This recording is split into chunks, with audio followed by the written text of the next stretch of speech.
बिस्मिल्लाहिर्रहमानिर्रहीम।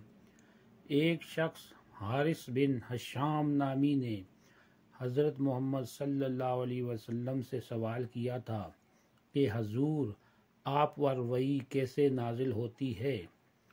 आप सल्लल्लाहु अलैहि वसल्लम ने फरमाया कि वही नाजिल होते वक्त कभी मुझको घंटी की सी आवाज़ महसूस होती है और वही की ये कैफियत मुझ पर बहुत शाक गुजरती है।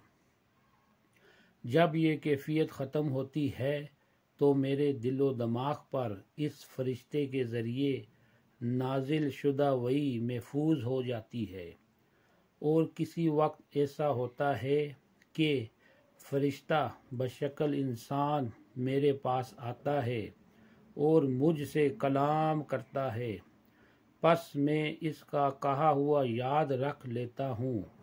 हज़रत आयशा सदीक़ा रज़ी अल्लाह ताला अन्हा का बयान है कि मैंने सख्त कड़ाके की सर्दी में हज़रत मोहम्मद सल्लल्लाहु अलैहि वसल्लम को देखा है कि आप सल्लल्लाहु अलैहि वसल्लम पर वही नाजिल हुई और जब इसका सिलसिला मौकूफ़ हुआ तो आप सल्लल्लाहु अलैहि वसल्लम की पेशानी पसीने से शराबूर थी।